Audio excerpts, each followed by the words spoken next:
एक बार की बात है। एक शांत से गांव में नूरुद्दीन नाम का एक साधारण मजदूर रहता था। उसकी पत्नी का निधन हो चुका था और अब वह अपने तीन प्यारी बेटियों रुखसाना, शगुफ्ता और सबसे छोटी जैनब की अकेले परवरिश कर रहा था। रुखसाना और शगुफ्ता देखने में तो सुंदर थीं, लेकिन दिल से घमंडी और लालची थीं। जैनब, जो सबसे छोटी थी, दिखने में भले ही उतनी आकर्षक न हो, लेकिन उसका दिल बेहद नरम, दयालु और करुणा से भरा हुआ था। वह हमेशा अपने पिता की मदद करने के लिए सबसे पहले आगे आती और सबसे आखिर में आराम करती। समय बीतता गया और नूरुद्दीन बूढ़े और कमजोर होते गए। एक साल फसलें पूरी तरह बर्बाद हो गईं और घर में खाने को बहुत कम रह गया। अपनी बेटियों को भूखा देखकर नूरुद्दीन ने पास के कस्बों में काम की तलाश में निकलने का फैसला किया।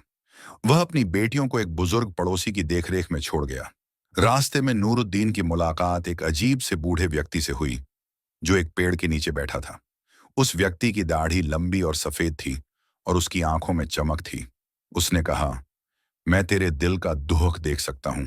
यह अनार ले जा। इसे सिर्फ उसी को खिलाना जो सच में इसका हकदार हो, जिसे सच्चा और निर्मल हृदय मिला हो। नूरुद्दीन ने उस आदमी का धन्यवाद किया और घर लौट आया। उसी रात उसने अपनी बेटियों की परीक्षा लेने का निश्चय किया। उसने रुखसाना से कहा कि वह अनार के टुकड़े सब में बांटे। रुखसाना ने सबसे बड़ा टुकड़ा खुद ले लिया।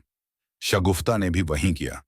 लेकिन जब जैनब की बारी आई, तो उसने अपने हिस्से का टुकड़ा धीरे से अपने पिता को दे दिया और कहा, आप थक गए होंगे अब्बा, और भूख भी लगी होगी। पहले आप खा लीजिए। नूरुद्दीन की आंखों में प्यार और गर्व से आंसू आ गए। उसने वह जादुई फल जैनब को दे दिया और जैसे ही जैनब ने उसे खाया, कुछ अद्भुत घटित हुआ। जमीन से उसके पैरों के नीचे से दूध और शहद की एक छोटी धारा बहने लगी। उसके चारों ओर फूल खिल उठे। एक कोमल रोशनी ने उसे घेर लिया। वही बूढ़ा आदमी फिर प्रकट हुआ और बोला, जैनब का दिल सच्चा है। अब यह कभी भूखी नहीं रहेगी।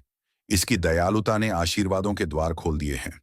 उस दिन के बाद उनके घर में कभी खाने की कमी नहीं हुई। जैनब दिन ब दिन और भी सुंदर और बुद्धिमान होती गई। रुखसाना और शगुफ्ता अपनी लालच पर शर्मिंदा होकर धीरे धीरे बदलने लगी। जैनब की दयालुता की कहानी दूर दूर तक फैल गई। उस छोटे से गांव में लोगों ने यह सच्चाई समझी, असली सुंदरता एक दयालु दिल में होती है और सबसे शुद्ध दिलों को ही सबसे महान आशीर्वाद मिलते हैं।